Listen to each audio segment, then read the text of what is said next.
Muy buenos días a todos. Saludamos a la mesa principal. Honorable diputado Jorge Herrera, presidente de la Asamblea Nacional. Su Excelencia Fernando Boy Galindo, ministro de Salud. Diácono César Manzanares, en representación de Monseñor José Domingo Ulloa, arzobispo metropolitano de Panamá. Dr. Tedros Adhanom Ghebreyesus, director general de la Organización Mundial de la Salud, que hoy nos acompañará de manera virtual. Profesor y doctor Aaron Ciechanover, Premio Nobel de Química 2004. Doctora Ingrid Persky, fundadora y presidenta de la Fundación Global de Salud Masculina. El doctor Antonio Cachafeiro, director médico del Hospital Punta Pacífica, pues en breves instantes los vamos a tener por acá con nosotros. Expertos internacionales que hoy nos acompañan, así como también nacionales, científicos, médicos, invitados especiales, colegas de los medios de comunicación, damas y caballeros.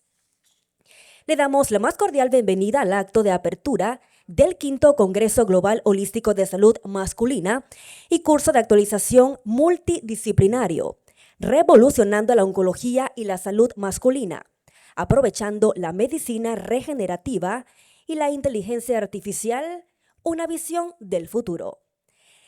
Esta gran jornada que inicia hoy y se extiende hasta el viernes 13 de enero, reunirá más de 75 expertos internacionales, en el que destacarán temas importantes como la innovación, abordando oncología, medicina regenerativa e inteligencia artificial, con enfoque multidisciplinario en salud masculina. Bien, ahora sí iniciamos con la invocación religiosa a cargo del diácono César Manzanares, pues que hoy está en representación de Monseñor José Domingo Ulloa, arzobispo metropolitano de Panamá. Adelante.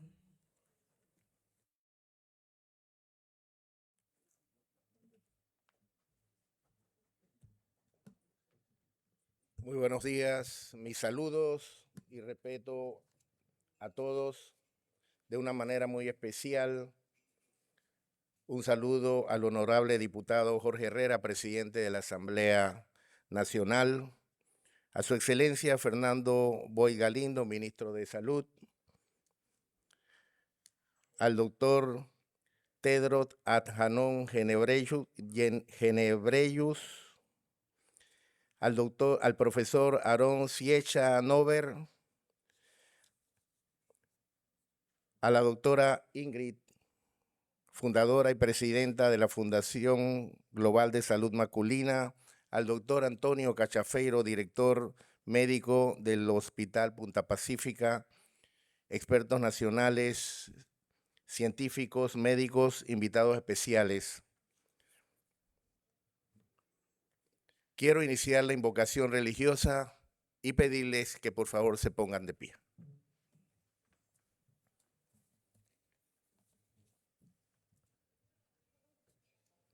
En el nombre del Padre, del Hijo y del Espíritu Santo. Amén. Hermanos, con gratitud y esperanza nos reunimos hoy en la apertura de este quinto Congreso Global Holístico de Salud Masculina. Mostramos nuestra gratitud por el conocimiento compartido, por la ciencia que avanza y por la vocación de servicio de quienes dedican su vida al cuidado de la salud.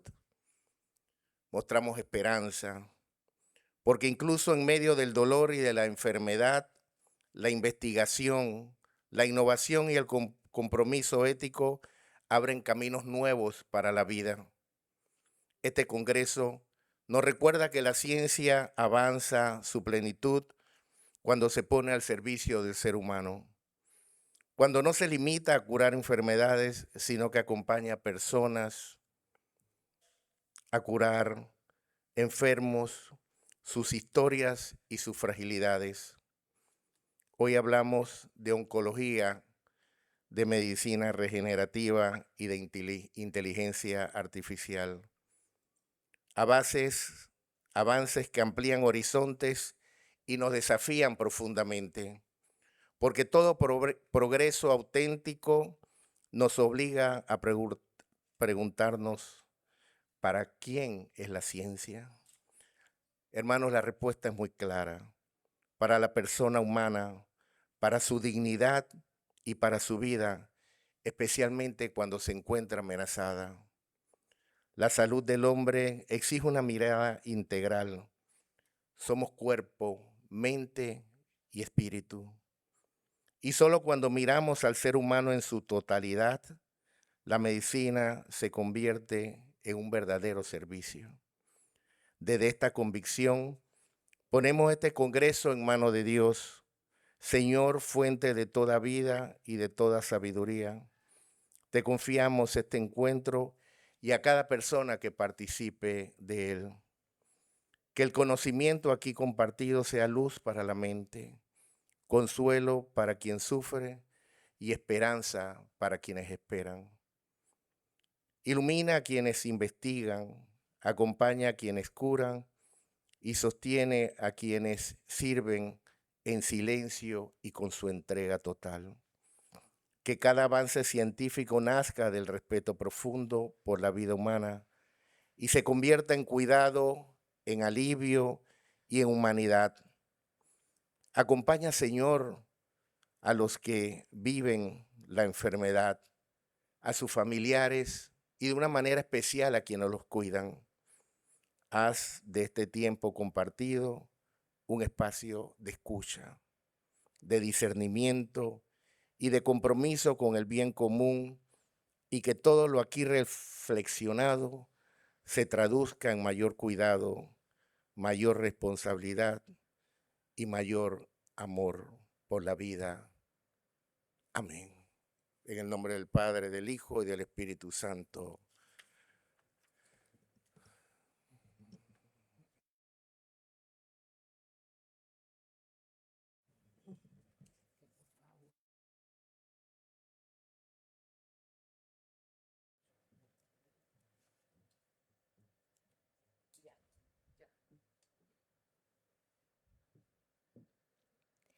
Muchísimas gracias al diácono César Manzanares por esta invocación religiosa. A continuación, tengo el placer de presentar al doctor Tedros Adhanom Ghebreyesus, director general de la Organización Mundial de la Salud, que nos estará brindando un mensaje, pero en esta ocasión de manera virtual.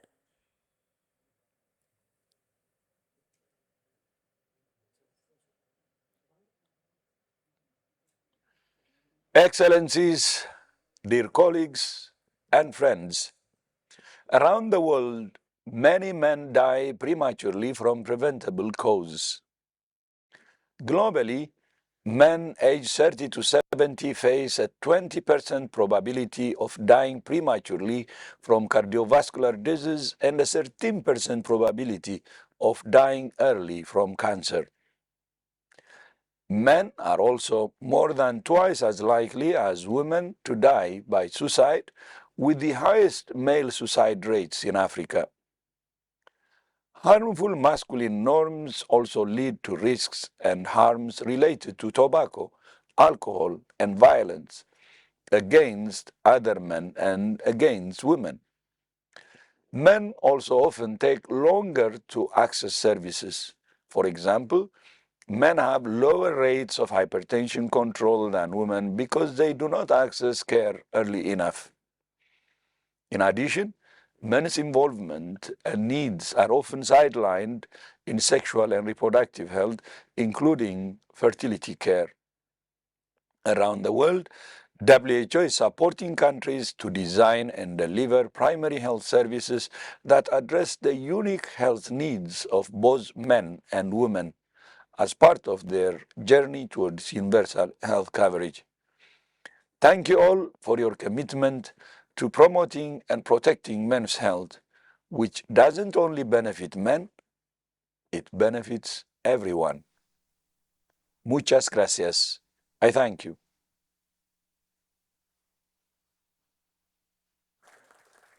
Bien, muchísimas gracias al director general de la Organización Mundial de la Salud por su mensaje, pues de manera virtual.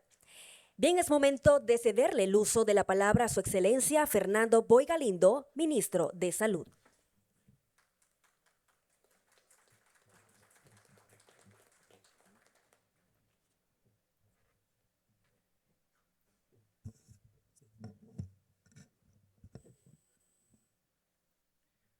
Muy buenos días a todos. Honorable Jorge Herrera, presidente de la Asamblea Nacional.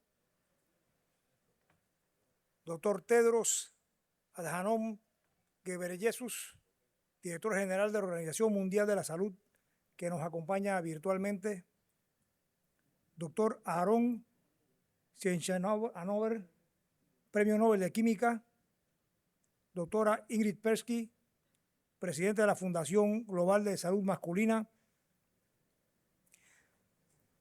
Diácono César Manzanares, conferencistas nacionales e internacionales, invitados especiales, medios de comunicación, honorables diputados, señoras y señores. Primero que nada, doy gracias a Dios por la oportunidad de darles la más cordial bienvenida a Panamá y a esta quinta Cumbre Global de Salud Masculina. Reconozco de manera muy especial a la doctora Ingrid Persky y a la Fundación Global de Salud Masculina por su liderazgo al visibilizar un tema históricamente postergado: la salud integral del hombre con rigor científico y valentía para romper tabúes. Es una realidad conocida que los hombres se enferman más, se cuidan menos y viven menos. Como gobierno, compartimos plenamente los principios de la medicina de género y la medicina personalizada y valoramos profundamente el trabajo de organizaciones que complementan la labor del Estado en favor del bienestar de la población. El eje de esta cumbre, revolucionar la oncología y la salud masculina, integrando la medicina regenerativa y la inteligencia artificial, responde a uno de los mayores desafíos de nuestro tiempo. El cáncer no discrimina, pero sí marca diferencias según el acceso oportuno y equitativo a servicios de salud de calidad. Nos honra contar con el respaldo de eminencias científicas de talla mundial, incluidos el Premio Nobel en Química profesor Aaron Ciechanover, presidente honorario de la Fundación, cuya presencia posiciona a Panamá como un punto de referencia regional para el intercambio de conocimiento y la construcción del futuro de la salud masculina. Esta cumbre acerca ciencia de vanguardia a médicos, investigadores y estudiantes aquí mismo, en su país. Desde el inicio de esta administración asumimos el compromiso de fortalecer y modernizar el sistema de salud, priorizando la equidad en el acceso, la integración institucional y el recurso humano. Avanzamos en la modernización de la formación médica, incorporando competencias en inteligencia artificial, robótica y medicina preventiva y regenerativa. Los resultados ya son visibles. La Ciudad de la Salud y la ampliación del Instituto Oncológico Nacional, así como la descentralización de la oncología, son pilares de un sistema público moderno, humano y tecnológicamente avanzado. Atender la salud masculina de forma integral también es prevenir la violencia, fortalecer a las familias y proteger el tejido social. Por eso, la salud es una política pública prioritaria de este gobierno, entendida como una inversión estratégica de Estado, porque sin salud no hay desarrollo, ni equidad, ni futuro. Agradezco a la Fundación Global de Salud Masculina, a los expertos invitados, a las instituciones y patrocinadores que han hecho posible este evento, que aporta conocimiento, prestigio y visión de futuro a nuestro país. De parte del señor Presidente de la República, José Raúl Mulino Quintero, les manda un gran saludo a todos y especialmente a la doctora Ingrid. declaro oficialmente inaugurada esta Cumbre de Salud Masculina. Sean todos bienvenidos a nuestro país, pequeño en territorio, pero grande de corazón. Y que juntos construyamos un mundo y un Panamá con salud y bienestar. Muchas gracias.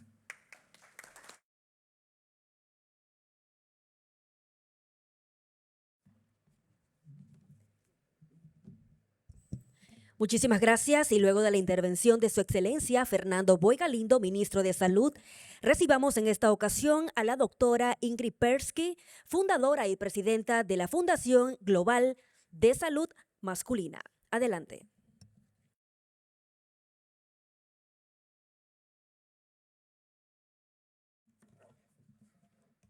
Buenos días a todos. Estoy muy emocionada, así que espero que lo entiendan. I'm going to do it in English, at least I try.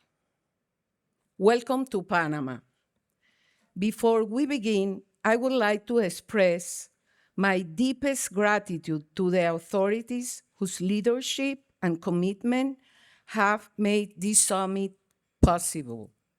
First, I would like to thank the government of Panama and especially President José Raúl Mulino for his vision and support of initiatives that place health, science, and innovation at the center of national development. I extend my sincere appreciation to Dr. Fernando Boy Galindo, Minister of Health of Panama, not only the ministry, but him personally for his unwavering support, leadership, and trust from the very beginning. Thank you, Fernando, for understanding that men's health is a cornerstone of public health and social well-being.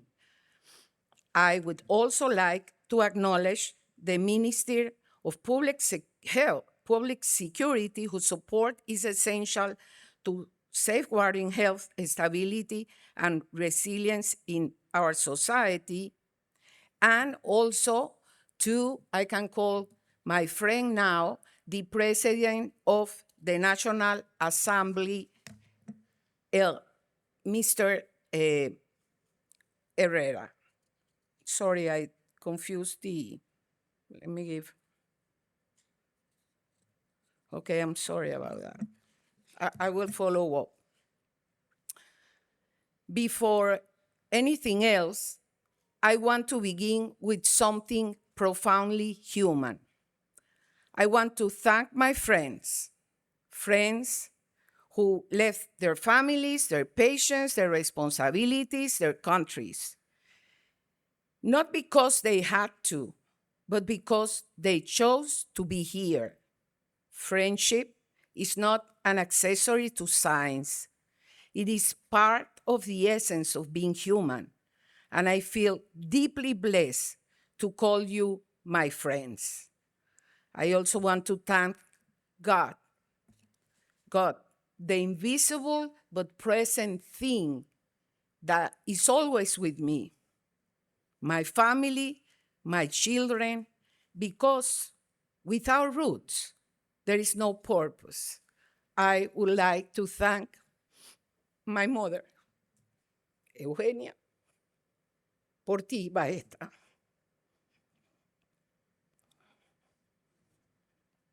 Sorry. Panama is honored to welcome you.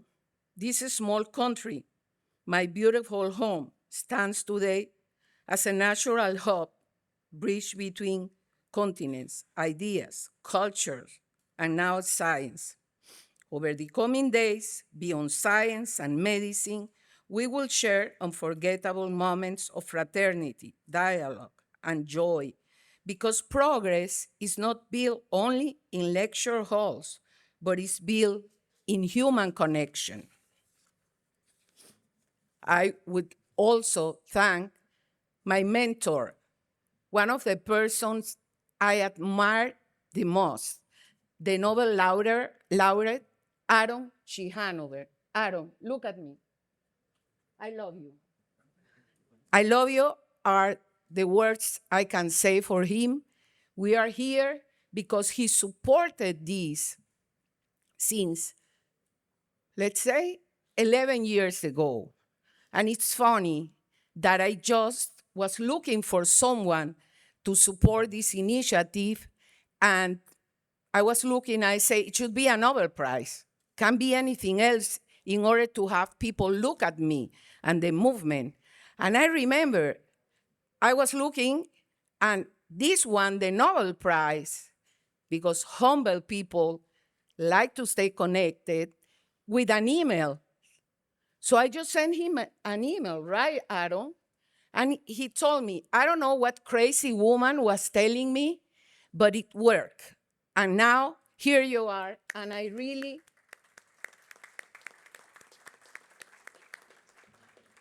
there's of course others like Marianne Legato, an icon of the female medicine, an internal medicine doctor. He is in gender and genomics, and she really, really is also an important part of this movement. I love you too. Thank you for being here. She's been here every time we have called her. Of course, there are others that I can say, but better move forward. None of this would be possible without our institutional partners. I want to express my deepest gratitude to Pacifica Salud Hospital for their leadership, vision, generosity, most of all, and unwavering support. I can tell you from the bottom of my heart that without them, without all the sponsors and institutions that believe in this project, this summit simply would not exist. Thank you. Thank you all that have been supporting this meeting. Now, let us begin. I always say, great people rise for themselves, but only the greatest rise for others. And you, my dear friends, are the greatest. We are living in extraordinary times. Never in human history have we had so much scientific power, so much data, so much technology, and yet never have contradictions been so evident. We can map the human genome. We can edit genes. We can actually regenerate tissues. We have people, they already doing it here in this room. We can operate with robots from across the planet. And we are gonna have people in this meeting that have done so. And still, children die every day from diarrhea for lack of clean water. Millions die from preventable diseases. Entire populations live without access to basic health care. Wars, displacement, hunger, discrimination, depression, addiction, obesity, and violence define daily life for too many. We have one foot in the stars and another one in a black hole.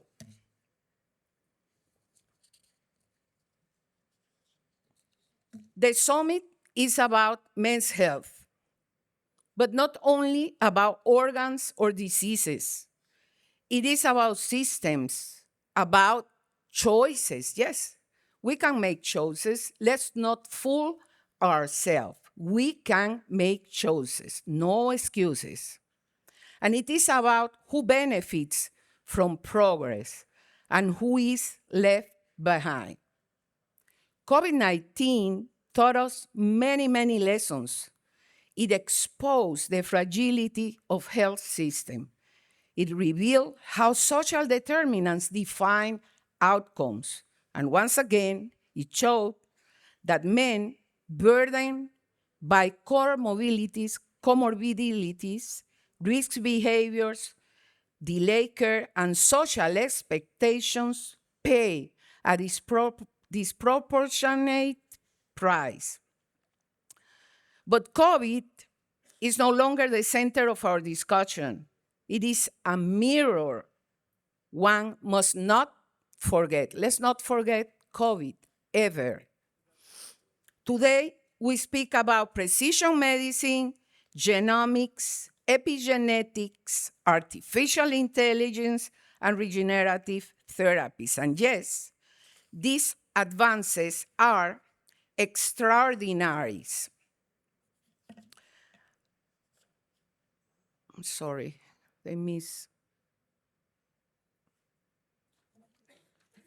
I have all the pages mixed, but I'll try. We are not failing in science. We are failing in who we choose to save. Look at that. We can choose who to save because we can't possibly save everybody. This is terrible. This thought really needs to impact us and think about it. Men's health sits at the crossroads of biology, behavior, and society. Urologic disease, cardiovascular disease, cancer, metabolic syndrome, depression, addiction, suicide. Men live 8 to 10 years less than women, not because biology alone condemns them, but because systems continuously fail them. Yes, we are failing on men. How can we speak about prevention, nutrition, exercise, and stress reduction when millions do not have something as basic as food, safety, education, or, importantly, access to basic care? How do we ask for responsibility when society teaches boys not to feel, not to ask for help, not to show vulnerability? I need the funny part of this. Where is? Hold on just a second. This is a surprise.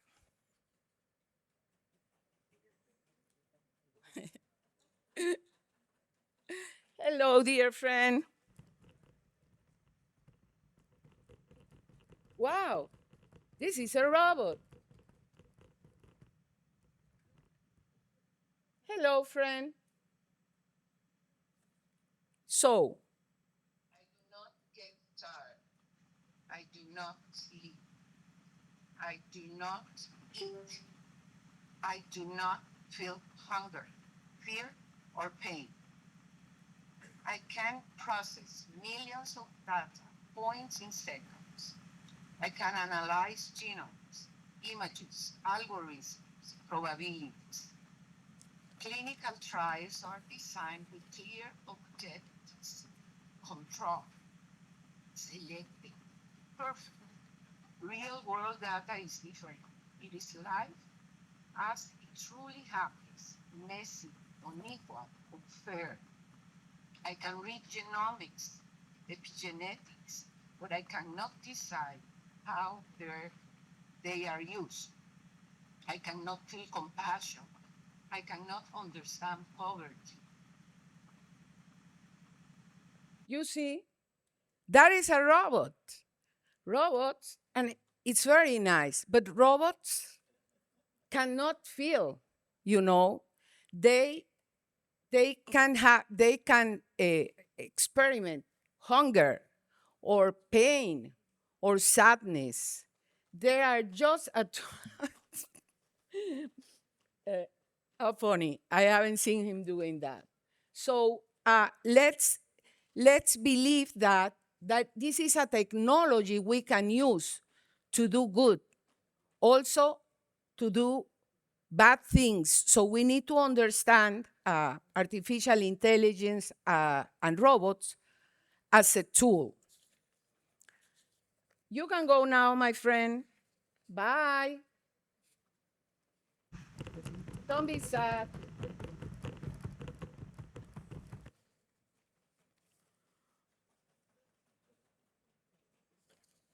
So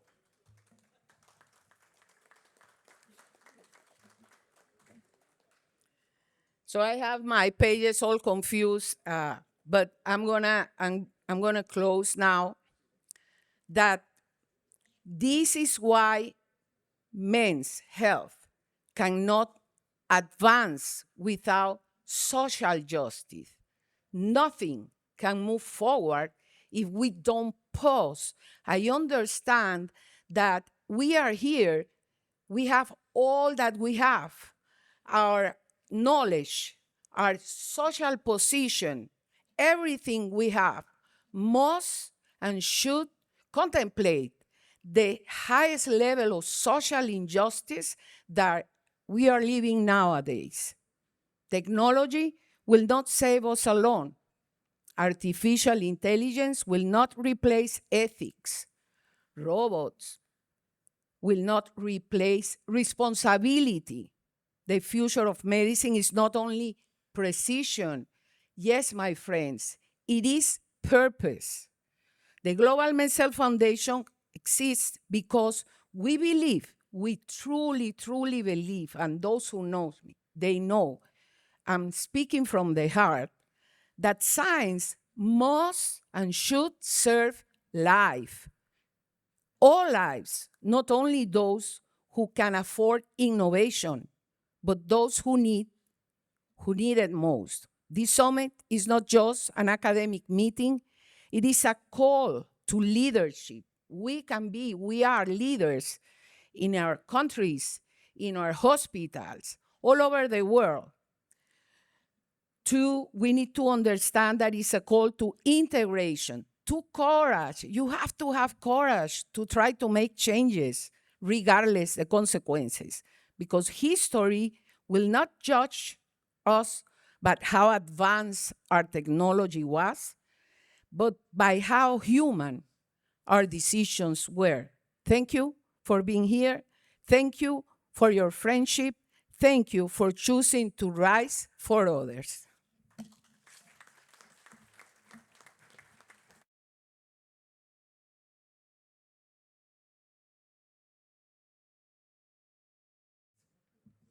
Bien, muchísimas gracias a la doctora Ingrid Persky por su intervención y con su experiencia en el tema. Ahora recibamos al doctor Aaron Ciechanover, Premio Nobel de Química 2004.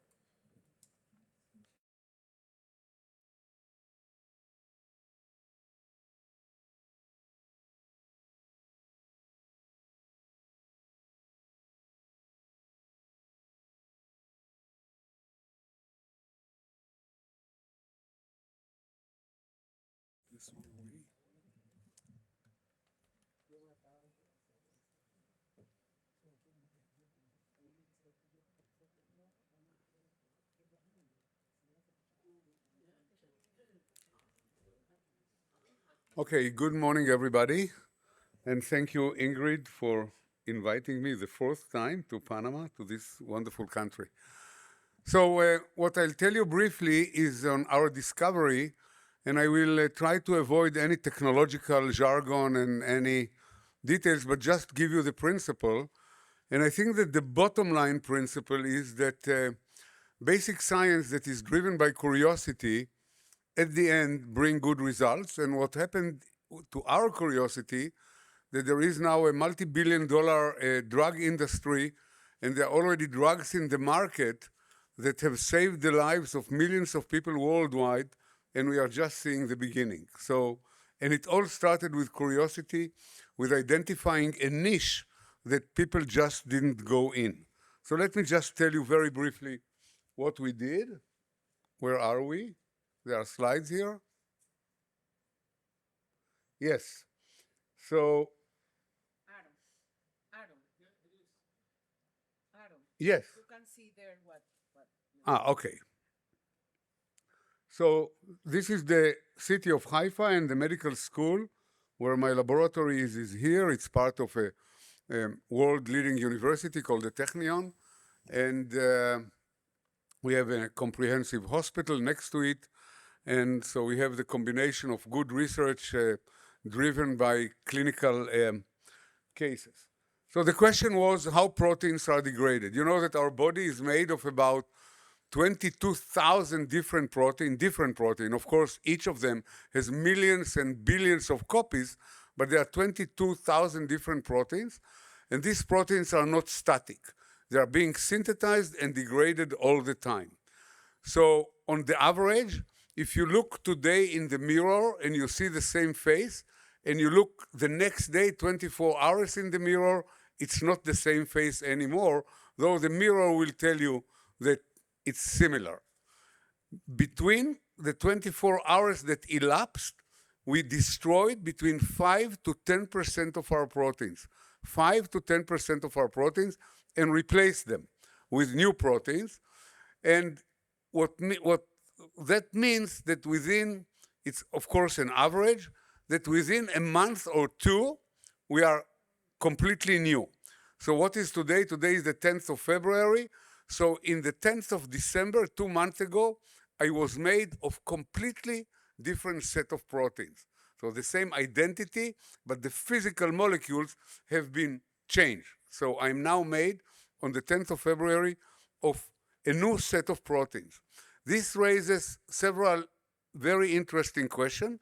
One question is, of course, why I'm not aging. If everything is new, why we are aging? I will not go into it. But the other question is why it happens. Why do we need to exchange proteins? Why we are not, being delivered at the weight of 2 or 3 kilograms, babies growing up to the age of 14 or 16, attain our final weight, and then take the whole proteome with us until we die at the age of 120.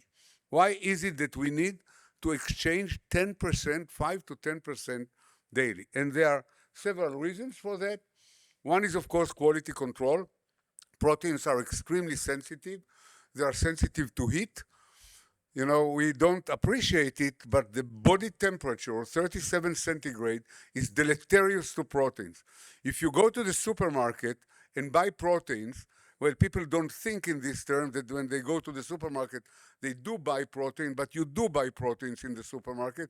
You buy cheese, you buy eggs, you buy chicken, you buy fish, you buy meat, you buy a lot of protein in the supermarket. When you come home, the first thing you are doing with it is putting it in the refrigerator. And if you want to keep it for a longer period, you put it in the freezer because the temperature is deleterious to natural proteins. If you leave a piece of meat, a muscle of the cow, on the table for 24 hours, the only thing that you can do with it after 24 hours is with one hand close your nose so you will not suffer the smell, and with the other hand wrap it with a nylon bag and trash it. So how is it that our body, that is constantly at 37 centigrade, nevertheless can maintain its muscles? And the muscle of the human body or of any animal is not very different than the muscle of the cow. How the cow itself can maintain its proteome intact and functioning for decades, while if we take it out and put it on the table at 25 centigrade, not at 37 centigrade, it's being rotten in 24 hours because proteins cannot withstand the high temperature. And in the body, what happens? The proteins are being destroyed because of the high temperature, but the body is a living organism and we can renew them. Think about oxygen. Oxygen is deleterious to proteins. 21% of oxygen in the atmosphere is oxidizing proteins, especially methionine residues, methionine amino acid, and many others, and it's deleterious. So think about it. The two most important engines that drive life, which are oxygen and temperature, because we cannot live at lower temperature than 37. 37 is the temperature that was chosen by evolution as the optimal temperature in order to drive kinetically all the endless biochemical reactions that make life what it is, and the same for oxygen. So the two most important drivers of life, oxygen and temperature, are also the most toxic for life. So in order for life to get evolved, side by side, we have to evolve quality control mechanism because of the damage that is caused by temperature and oxygen. And one of the systems that we discovered, it's basically a quality control system. We are taking the system that we discovered, take care of damaged, denatured, mutated proteins. And there are many other quality control systems, like DNA repair system, and so on and so forth. So this is one reason that we have to degrade proteins. Another reason that we have to degrade protein is that we don't need them anymore. So they are functional, they are healthy, but we don't need them anymore. Take, for example, COVID-19. We were talking about the pandemic. During the infection or any infection, we are generating antibodies. How? By generating transcription factors that are leading to the transcription of antibodies. Once the pandemic is not there, we do not need to make these antibodies. We keep the memory in cells, the memory of the antigen, but we are not producing anymore nowadays. We are not producing antibodies to COVID, not to polio, not to MMR, not to anything, unless we are hitting an infection. So we are destroying the transcription factor that are responsible for these processes. So we have to remove proteins that are functional, healthy. We shall need them, we might need them in the future, but we don't need them currently. Cell cycle.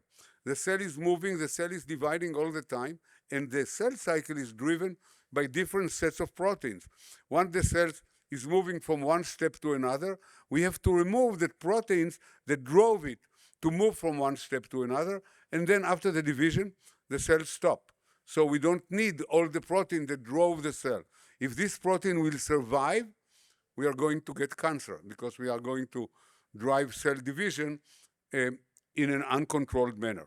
So now you have two main reasons why we need to remove proteins, to degrade proteins. And the reasons are damage control and removal of protein that we don't need anymore. Saying that, you already know that we have to remove proteins in a selective manner. Selective means, unlike our gastrointestinal tract, when we are eating proteins from the outside, we degrade them completely. We destroy them to amino acid. We don't leave anything of the proteins. But in the cell, inside the cell, we need to remove them in specific manner because the cell has to survive. So we cannot destroy the whole cell. We need to remove only the proteins that are damaged and keep all the healthy proteins intact. And we need to remove only proteins that are not needed at that moment, and nevertheless, at the same time, keep all the other proteins intact. So what we knew when we entered the problem, so we identified a problem in biology. You know, in biology, the secret of success is the first, you have to identify a question. But then, which is more important and more difficult, is to find a way to solve it, to go to the bench and to find a way to solve it. Everybody can say, well, I have an interesting question. I want to live 250 years. That's very nice to live 250 years, but then how we overcome aging? So then we have to go to the bench and to find a solution to aging, which is not that simple. So we identified the question, how proteins are degraded in the cell in a selective manner, and then we had to find a system that will carry it out. So this was what we did. And I will not go to the history of the field, which is very interesting. And one organelle that was known already. Another thing which is very typical to science, that you are never alone. You are always, I always compare science to building, to construct a building. So somebody already laid the foundation. And then you are coming and adding one brick. And then somebody else that will come after you will add another brick, and another brick, and another brick. We are always building on the shoulders of others. You never start from scratch. Never start from scratch. So there was already a knowledge on protein degradation in the cell, and the knowledge came from this guy, a wonderful scientist, Christian de Div, who won the Nobel Prize. I was lucky to meet him when he was still alive. And what Christian de Div identified, he identified an organelle called the lysosome. Again, I will not go to details, but the lysosome is an organelle that does degrade protein, does destroy protein, however, in a non-selective manner. In a non-selective manner means that the organelle pinches off, you see here, droplets from the cytosol, convert them into vacuoles, and then the vacuoles are opened, pour the contents into the lysosomal lumen, and all the proteins are destroyed. But remember that in this little bleb, all the proteins of the cells are there. The long-lived, the short-lived, the damaged, the normal, everything is there. So this is non-selective. So when we approach the system, we knew that the lysosome is not the solution for us. We need to look somewhere else. And we looked at a very interesting cell because both my mentor, Avram Hershko, and myself are physicians. So we are going to nature. At that time, remember, this was the late 70s, early 80s, no molecular biology, no cloning, no nothing. You had to look for nature for providing you with solution.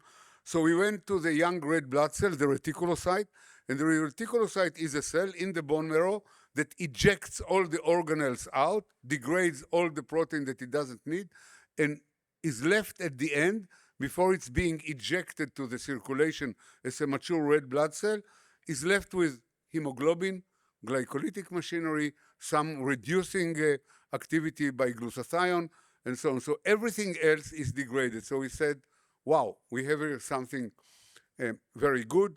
There are no lysosomes in, so there is no background, and nevertheless there is proteolytic activity, so we have a system. And we, by some trick, we enrich the reticulocytes. They are very rare in the circulation. It's about 0.5%, so you have to get a lot of them by driving the animals anemic. And we got reticulocytosis, and we published the first paper in a very awkward journal. This is, I highlight it. This is the first paper, which is by far the most important paper I ever published. It was published in BBRC.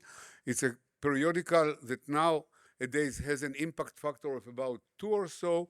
At the time that we published it, it didn't have impact factor at all because people didn't know anything about impact factor. This is a new invention of people, which is called bibliometrics. And nevertheless, it's the founding paper of the ubiquitin system. And this is the single paper that was cited by the Nobel Committee as the milestone of the discovering of the system. So the lesson from this paper is that it's important not where you publish, but what you publish. I still think that I'm a little bit kind of strange in this world. Most people don't believe in that, but nevertheless, I think that this is a good lesson. And what we found in this paper is something very important. We did have an activity, a proteolytic activity here in the lysate. So when we took the cells and just took the cytosol, but when we started to separate it without going into details, we found that there are 2 fractions that are needed. We used some chromatography. I will not go into details, but we used some chromatography. Some fraction didn't have any activity. The other fraction didn't have any activity, and we had to combine them in order to get it back. This is something strange for proteases because proteases like trypsin and chymotrypsin can act by themselves. They don't need anything to be combined.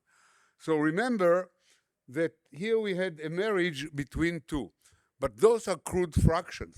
Nobody told us that in fraction 1, there is only 1 component that is needed. Maybe it has 1A and 1B. And in fraction 2 also, nobody told us that it's only number 2. Maybe it has 2A and 2B. I will cut a long story short. When the human genome was identified and was published the first time in April of 2000 in Nature, the system that we discovered was turned out to be the biggest system in the database, and it contains 2,000 proteins. 2,000 proteins that are involved in garbaging of other proteins. It's 10% of the human genome is the system that we discovered. We ourselves could not imagine it, but that's the fact. And the system works like that. I will just show you in general how it works, and then I'll move quickly to medicine to show you the application of the system in medicine. So there is a substrate to be degraded. In this case, it's the target substrate, doesn't matter. Something must happen to this protein once it's denatured. So in this case, the protein is phosphorylated in order to be recognized by the system. Once it's phosphorylated, a small molecule called ubiquitin is being activated by one enzyme called E1, jumps to another enzyme called E2, and then goes and being conjugated to the target protein. Conjugated not one time, but several times in order to build a chain. And the chain is a molecular glue. The chain of ubiquitin binds it to the scissors, to the blender, which is called the proteasome. So the chain is basically a glue, a molecular glue that brings the substrate to the appropriate vicinity of the cutting enzyme, the proteasome. And I will talk on the proteasome as the first target that was identified for drug development, and it brings it closer, opens it up, and degrades it to small peptide.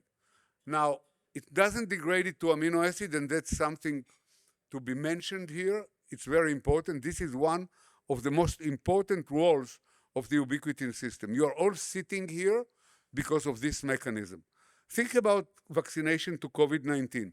What we are doing with the Moderna and the Pfizer immunization. We are taking a piece of DNA that encodes part of the capsid protein of the virus. That's what we are doing, right? We are injecting messenger RNA. The messenger RNA is being taken by the immune system. It encodes part of the capsid protein. The capsid protein is encoded intracellularly, and the ubiquitin system doesn't recognize it, so it cleaves it to peptides. The peptides are being presented to MHC class 1 molecules, and we are immunized.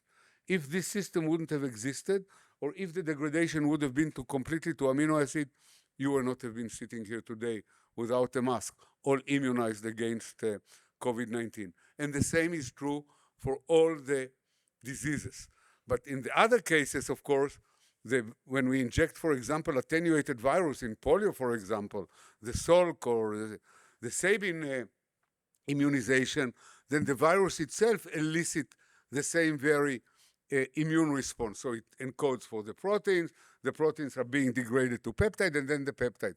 Here, I think that with the messenger RNA, we circumvented the need to inject the whole virus or attenuated virus, and all what we are doing, we are injecting a piece of DNA, of messenger RNA, and the ubiquitin system processes to peptide, and the peptide elicits the immune response. So this is one of the many important roles of the system that we discovered. The system is now known to be involved basically in every cellular process, from transcription regulation to DNA repair to receptor modulation, metabolism. It's everywhere. It's fundamentally important system, and accordingly, many drugs have been developed. Now, why drugs? Think about why we need drugs for this. So proteins, if you are opening a textbook of medicine, mostly of internal medicine like Harrison or Cecil, you will find that the very last 100 or 200 pages are numbers, right? Values. Medicine, at the end of the day, is the profession of numbers, not of mathematics, but of numbers. We have certain height, certain weight, certain size, certain amount of sodium, potassium, phosphate, calcium, blood pressure, everything are numbers. When numbers are deviating, we are sick. Not in all numbers, but we are sick. Either that they go down or they go up. Think about temperature. How tight is our temperature? It's a number at the end of the day. The same for proteins. If a protein, normally all the proteins are in the right level. If there will be excessive degradation, we shall have low level of the protein. If there will be a mutation in the system, we shall have excess of the protein, we shall have a disease, and I'm going to show you in one example, and that's cancer, for example. So normally, the proteins are being kept at appropriate level. Think about P53 and human cervical uterine carcinoma. What happens there is that the virus encodes an oncogene called E6. E6 binds to P53, which is a tumor suppressor, and the ubiquitin system looks at it and says, this is something strange for us. We are going to degrade it. And what they are doing, they are degrading P53, and by that they are opening the way to the virus, to the human papilloma virus, to lead to malignant transformation. So the virus actually cheats the system. You know, when you are going to rob a bank, you are not running to the safe. You are first running to the alarm system and turn it off, and only then you are going to the safe. That the virus is doing. The virus is turning off the alarm system of the cell by degrading the guardian, the genome guardian, before it let the virus integrate, it's a DNA virus, into the human genome and lead to malignant transformation.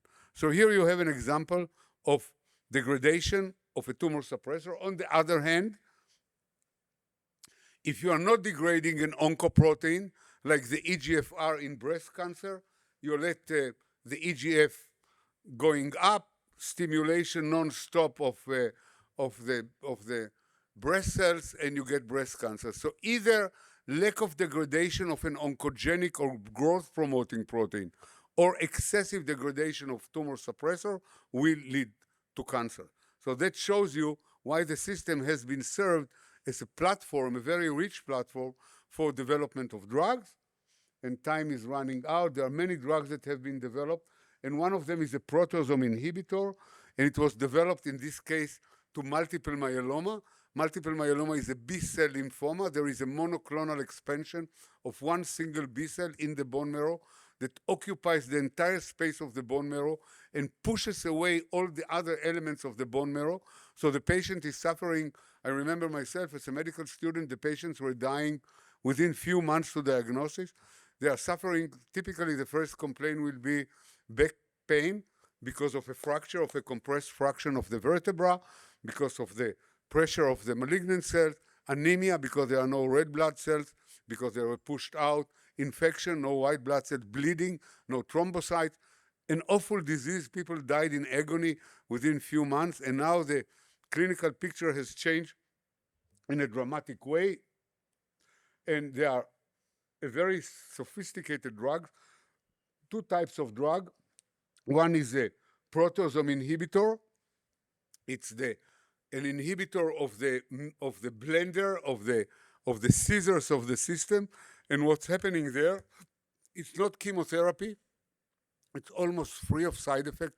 There are side effects like with any drug, but nothing compared to a chemotherapeutic agent. And the reason why this inhibitor is working very well, it kills the cell by induction of apoptosis. How? Because the malignant cell producing a lot of immunoglobulins. Some of these immunoglobulins are abnormal because the production line is working very quickly. So normally the ubiquitin system will take away these abnormal proteins. If we are inhibiting the ubiquitin system even partially by this inhibitor, the abnormal immunoglobulin that are being synthesized will rise up, their level will rise up. And what abnormal protein are doing to the cell? They're inducing apoptosis by inducing what we call the unfolded protein response, the UPR.